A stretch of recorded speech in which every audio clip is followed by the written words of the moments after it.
Also, another thing that I really don't agree with here is another loophole in the USDA standard. Let's say you get corn oil or canola oil or sugar from GM corn. Because it's turned into a different product and that DNA is stripped out, they are legally not required to tell you that the high fructose corn syrup derived from the genetically modified corn is genetically modified high fructose corn syrup. They'll just label it as high fructose corn syrup.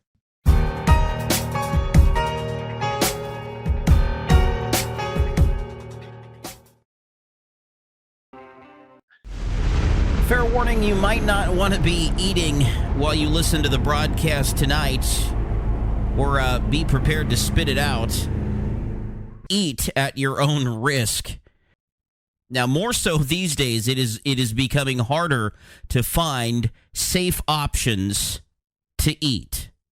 And it's also more expensive to grow your own or to buy organically, stuff that may not have the GMOs. I mean, do you read the label on everything you buy? But despite the current regulations on the use of some of the products in what we eat, most of the chemicals introduced into our food supply over the past 20 years were not even approved by the Food and Drug Administration. Eat at your own risk. This is Into the Parabnormal. I'm Jeremy Scott. Our guest tonight, David Dubine, who has studied food cycles throughout history and how they affect production, the solar cycles as well. He is creator of the Adapt 2030 channel and Mini Ice Age Conversations podcast. He's joining us from the other side of the world where he's time traveled to Thursday. Good evening, David. Thanks for having me back on. That was a great introduction to sum things up. And why is it important for everybody listening tonight? Well, as the food prices get more expensive, people are going to go for cheaper food alternatives and cheaper priced foods. The lower you go on the pricing, the more of that junk, chemical, and pesticide residues are in your food. So that's why it's important to talk about it tonight. And that's why they've made the price of gardening so high, from the fertilizer to everything else. Well, that's why you should know how to make your own fertilizers from things laying around, either your own yard if you're in a neighborhood or on a farm, or how to compost some of your foods to build soils. And that should be taught in our kindergartens on how to build soils to have gardens, but it's not. So that's the world we live in. They've gotten us reliant on systems entirely now, where what used to be partial reliant is now 100% reliant. And it took, since World War II to do that. Yeah, and in your research, looking at everything that you have looked at over the years, 2024 in earnest is the year that everything has to have bioengineered food ingredients on it. But the sneakiness of the industry did a couple of things where they've changed the names from genetically modified organisms, or GMOs, which everybody understands. That's like the common one. We all get it. Well, they've moved that over to bioengineered foods or derived from bioengineering to confuse people. But that's not the thing. If it's one bioengineered product on the box, they will write it out. But if there's more than one bioengineered or GMO ingredient in that, the legislation allows them to put a QR code onto the box instead of actually writing what the GM products are. The Fed took the punch bowl away from the party again. The stock market's been betting on March rate cuts, but not so fast. Is this why JP Morgan and UBS are calling for a 23% drop in the S&P? The recession indicator's ringing its most severe alarm in 40 years. Call the proud Americans, the Patriot Gold Group today before it's too late. Mention the Adapt 2030 channel. You're going to get some great in-class service. Also, Patriot Gold Group has a no fee for life IRA, where your IRA or 401k can be in physical gold or silver. No fee for life IRA on qualifying rollovers. Give them a call, 888-546-7020. And now on with the video. So then you have to take the time and get there's several of these where you can download QR codes to see what your food labeling is about. But let's say you're a busy father or mother, you're running, you got kids, next drop, next thing, it's homework, next class, next. Are you going to have the time to go in and scan every single box and look at that? Absolutely not. They're already counting on most people never having that QR code reader on their phone to even know what's in the food. And it only applies to multiple layerings of GM ingredients. And also that brings up the possibility that they could change the ingredients and then the QR code just goes to a different website or whatever the case happens to be. And it may not be the same ingredients from year after year or decade after decade. I know people who have said, this just doesn't taste like it used to back when I was a kid or back when I was in college or whatever the case happens to be, because ingredients do get changed over time. We'll add one molecule or one atom on the end of it, and it changes the structure also. So what you talked about there is all these new chemicals that are coming out. They slam a hydrogen on the end of it, and it becomes an entirely new chemical that's not even designated yet through the EPA. This happens all the time with drugs and drug manufacturers. You know, all these illegal highs that you can get in the petrol stations or gasoline stations, for those of you in the U.S., like a lot of times the DEA will start running through and flagging a lot of those and be like, all right, it's this chemical, it's banned. All they do is slam another atom on top of it somewhere. It's another hydrogen, it's another carbon, it's another whatever, potassium on there, and it changes that to a different chemical completely, and the classification of it is moved over to it can't be prosecuted legally because it's not the same chemical anymore. Literally, it's the chains coming off of that are added one on the end, so it's not the same chemical. And this is what they continually do with either the farm chemicals, the pesticides, the herbicides, the fungicides. It takes them years to catch up with those movements. And then suddenly, oh, that's bad for us. Like partially hydrogenated oils. We've all seen that in our foods, partially hydrogenated. Well, what it is, it's a liquid, and then they slam a hydrogen atom on the end of it, and then it turns it into a solid, which then can be mixed with foods to keep it stable. But see, this is the same thing for those of you who are understanding the oil industry. You know, the difference between your gasoline and your diesel fuel and natural gas is the length of the hydrocarbon chain that's in there. The longer the chains, the heavier it is. So the longest of the chains coming out of a barrel of oil is called bitumen, and that's what we call asphalt. But if you take those asphalt chains and you cut them into shorter chains, then they start to become liquids, like the liquid oils, like the oil that you would pump from supposedly dead dinosaurs. And then when you start stripping those chains and cutting them shorter, then they become those different chemicals themselves. And then the highest of them, obviously, are just going to be the gases of the base elements. But they're doing the exact same thing. They're taking an oil, a corn oil or a plant oil, adding an extra hydrogen to it and turn it into a solid. So they're basically creating bitumen, or the next step toward plastic, out of your food oils, out of your grain oils. It's insane what they have put in our foods. But again, it's all about with the cost of the food. When it gets too expensive to eat, you're going to start buying this junk. I know why it really needs to be discussed.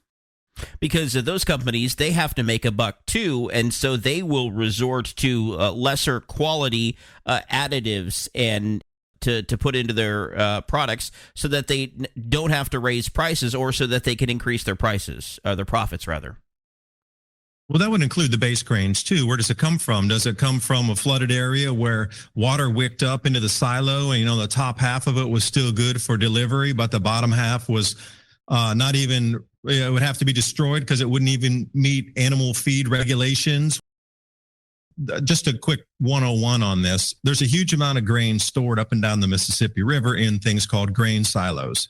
Well, if there's major floods, and it could be a side tributary river, the water will get into the bottom of the silos, and the water starts to get sucked up by the corn or the wheat, because each one of those grains will get fully saturated, and then the next one above it will start to pull the water.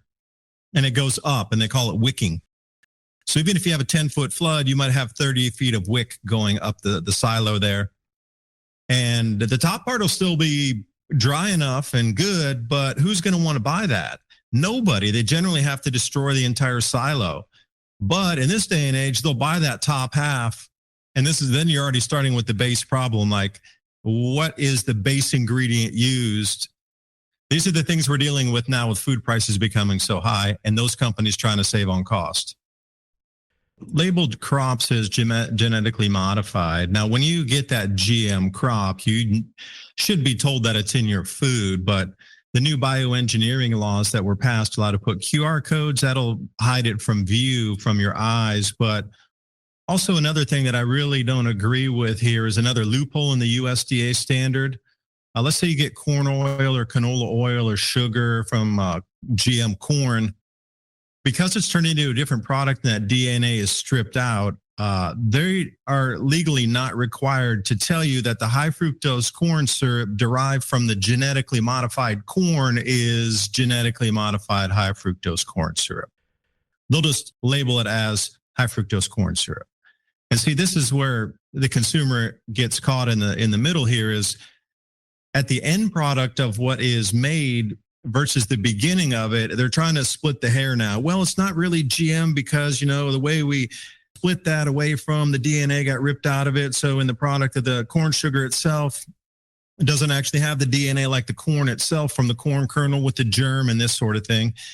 They're really cutting a hair in half here. So beware of that as well. What starts as the original product is genetically modified doesn't have to be put on the label as a GM corn syrup because it's legally not, because of the DNA sequence ripping when they turn it into the corn syrup and the germ and that sort of what you consider hard matter disappears out of that product and they turn it into the liquid sugar. The industry's run as far as it can to reduce price. They've done shrinkflation till they're blue in the face. We can't really go shrinkflation unless you open a box and it's only a quarter full any longer. Remember those old days, Jeremy, where you'd open a box and be 100% full or a bag would be 90% full. Now it's like 25, 30, 40% full. The rest is cereal, gas or something. Chips, the whole 9 yards. You used everything. to get what you paid for, but you don't anymore. No, and then the cellulose, they've run the full gamut of cellulose. So I'm going to cover that when we come back in the next hour. Is the cellulose, they're legally allowed to put 28% of cellulose inside the food as fillers, but any more will have a human health condition with it when it goes over 30%. There's like thousands of peer-reviewed research. So they've run as high as they can on the cellulose filler to, save on product costs from the initial grain that they might need to buy. And then we got the green revolution with all the chemicals inside there. They can't really increase yields anymore. Even with the GM, we've run the maximum increase yield unless there's some sort of change in technology. And now we start looking at real effects on the ground of jet streams changing, wars affecting production, i.e. Ukraine. The industries are at the very wall of how they can save on cost before they're passing it on to you, before your food prices get really expensive. They've run everything. There's nothing left for them to try. And then now we have the natural factors of the jet streams changing, hydrological cycles changing on this 400-year cycle in the sun.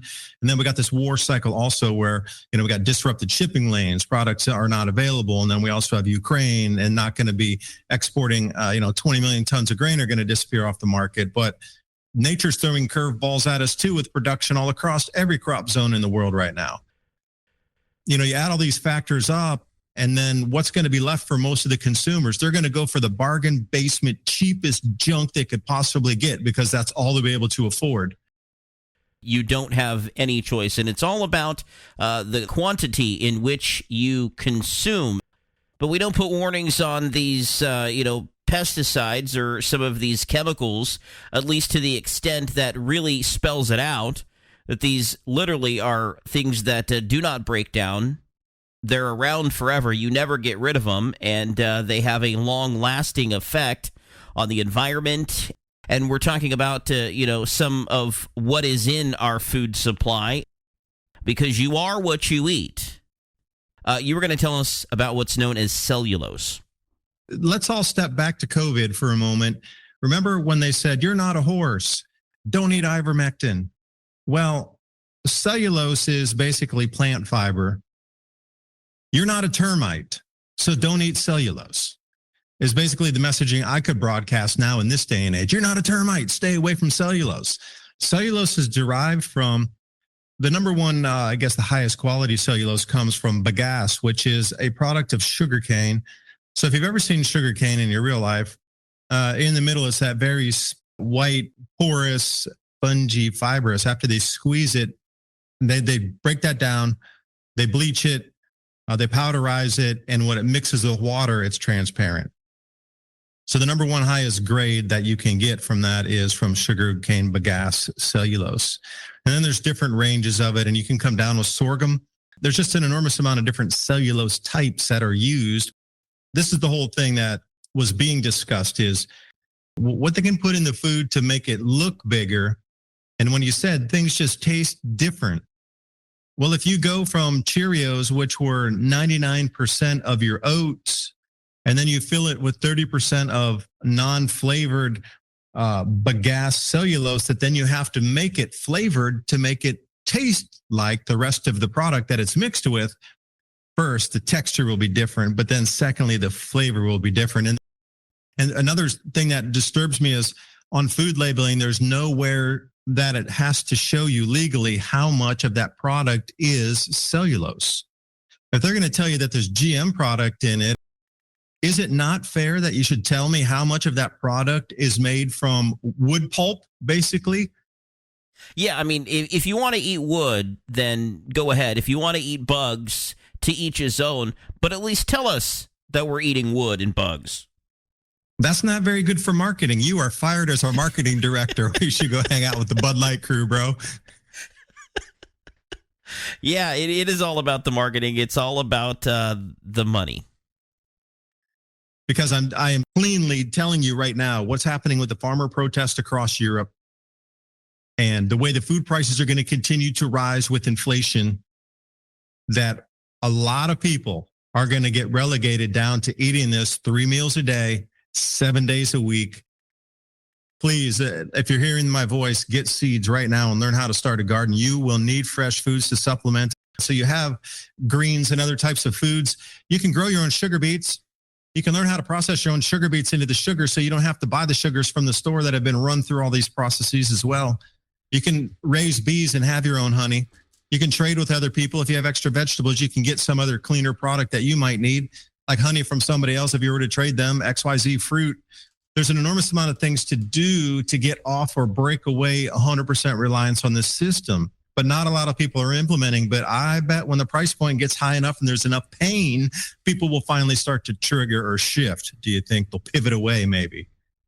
Why are pesticides even used? Obviously, we know that they kill the insects, but you know, if you were to grow this stuff, say in your backyard or whatever, your stuff would probably turn out better than the stuff that's treated with the pesticides. So it comes down to the why. It doesn't look so pretty. There's blemishes on the leaves. I mean, we have a garden every year. If I'm going into a store and I know that there's homegrown stuff in there, I'm looking for the blemished food, the one that looks perfectly polished, like it's out of a photograph of a magazine article. That's the type of thing that is, there's coatings on it. They're using some sort of wax coatings on the fruits, like let's use lemons or limes or apples or something. It doesn't look as pretty. It's kind of your short answer there. So do people want to buy pretty foods in the supermarket, or do they want to buy healthy foods that might have a few blemishes because the insects were really there because the insects thought it was healthy enough to eat it also?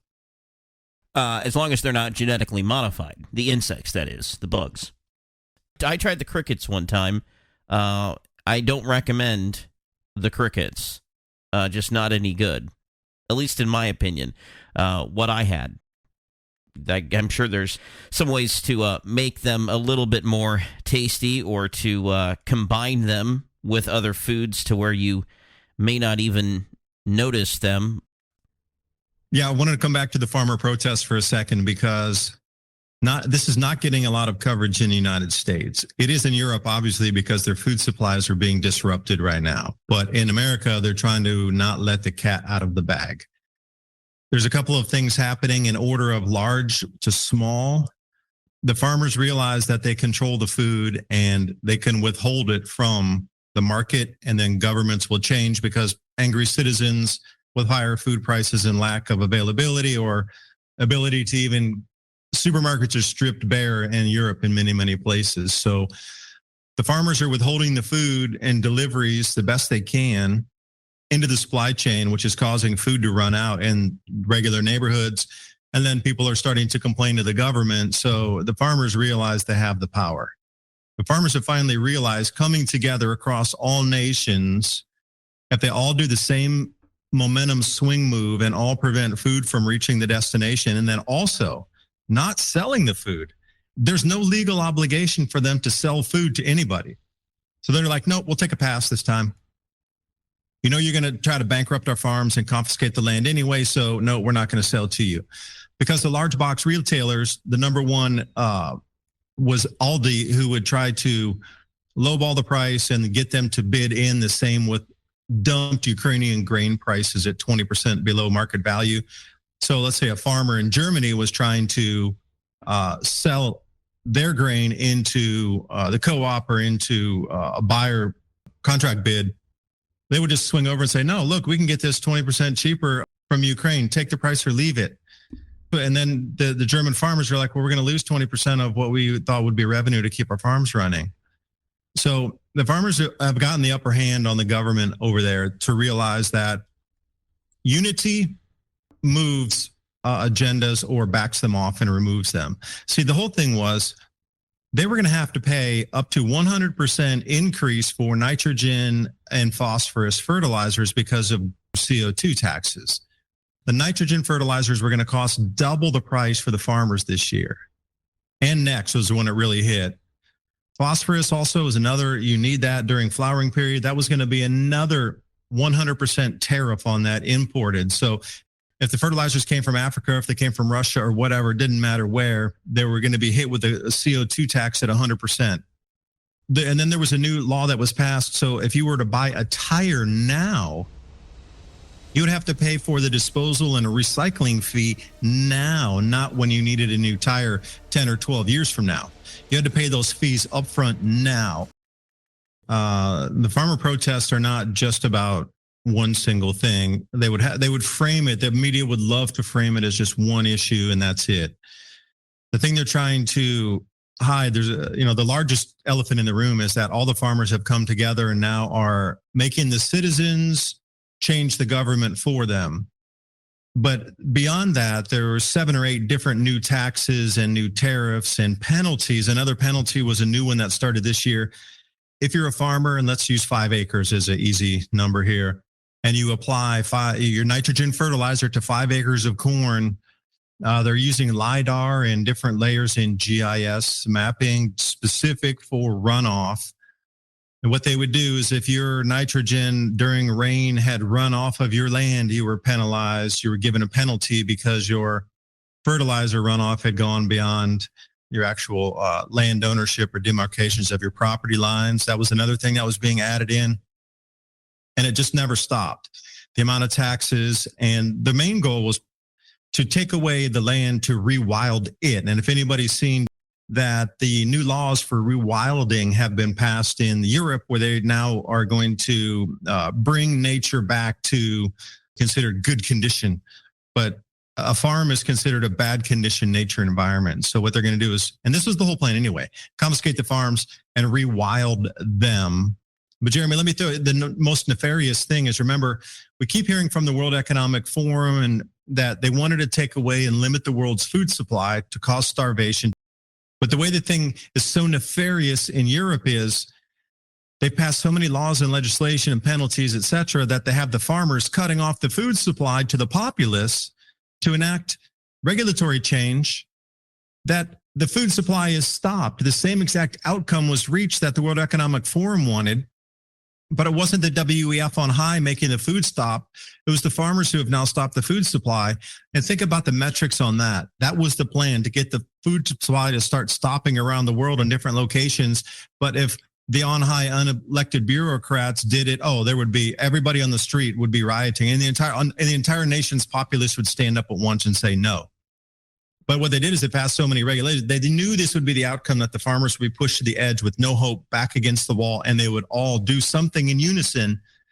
But regardless, the food supply is being turned off at the spigot across Europe, the same exact objective that the World Economic Forum wanted, but the farmers are doing it. That's the insane thing when you wrap your head around this whole grain debacle and food price increases.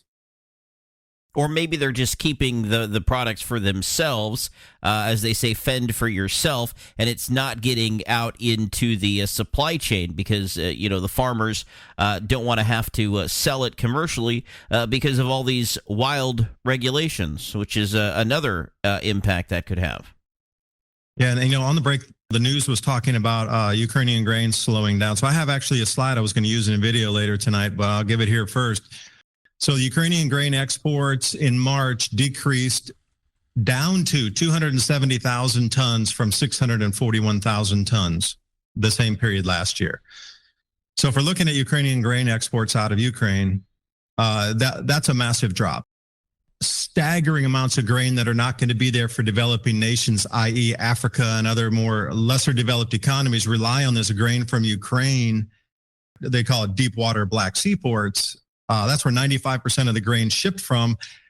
Everybody with even a half open eye is out there seeing that that's not going to happen this year. And if you even consider that Ukraine is going to be able to plant this year and have a full agricultural season, when 700,000 men aren't there anymore, the entire, a huge amount of population is fled to get out of there to not get drafted.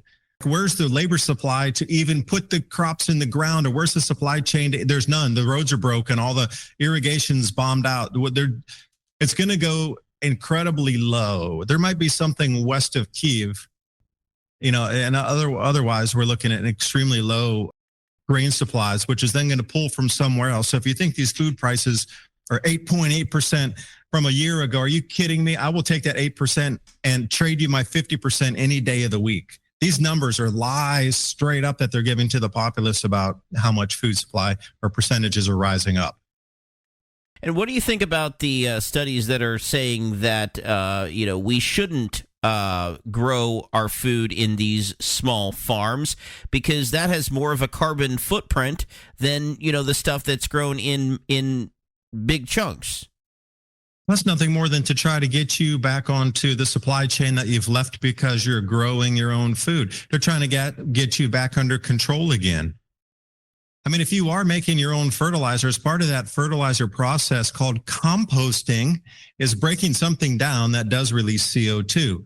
But I would ask you, as a small farmer and me, I have 25 acres in Tennessee, and we have a garden on like an acre of it, solidly an acre of garden. And then we have orchard and, we got chickens and geese and ducks and this sort of thing. But the 1 acre that's for the garden, the amount of compostable material I make myself and put on there is a fraction of a fraction of a fraction of just the CO2 output that would be one tractor trailer running the fertilizer out to be applied onto like a 10,000 acre farm. This is nothing more than hogwash to try to get people that were considering it, because you have to realize what's the border. How many people are on the borderline on the fence right now considering this year putting a garden in this spring? They may believe in the CO2, whatever the belief system is, but they know food's getting expensive. I might need to grow my own. And then these massive barrage of headlines, you're going to make more CO2 by you doing that. And then honey, I don't think we should put it out. We're going to create, because there's a lot of people that still really are deep into the Kool-Aid on that one. So think about how many hundreds of thousands, if not millions of people you could dissuade from starting a home garden this year just by running those headlines. How many people do you think it stopped from starting a home garden this year? Those headlines for those last couple of weeks. Yep. Well, and if you tell people you're going to be responsible for more of a carbon footprint, and by the way, we're going to hit you with all these tariffs and taxes, you're back relying on that tainted supply chain. Well, yeah, and start to live with the idea that you're going to need to barter in the future. Start thinking and kind of, move in that direction where the needle's swinging anyway. Think about being more self-sufficient in creating things that you could buy. Yeah, you could buy fertilizer, but can you create it yourself? Supply chains are getting sketchier by the minute. And if something really large kicks off in the Middle East, the oil and the energy is going to be greatly diminished.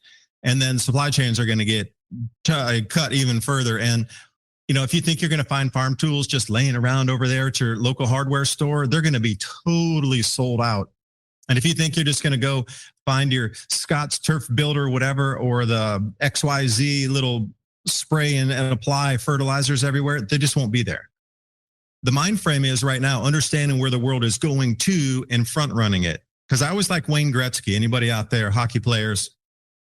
He never said he skated to where the puck was. He always said he skated to the puck where it would be. And that's kind of the mind frame we need to be. Our minds and actions need to be out where we see the world moving to next year and 2 years from now. So we're already there when it comes to us. And we are already totally prepared when that set of conditions manifests, that we've already practiced and prepared for it. So when it hits, it's not a shock. It's our way of life already. And we just kind of meld right into that. As tough as it's going to be, I might say. Wherever you're looking, there's problems with food, and the elite know it, and they know that the populace is at the moment of all coming together to rise up against their darkness. So what would you do? Would you run for the hills, or would you run for a bunker? Choice A or choice B?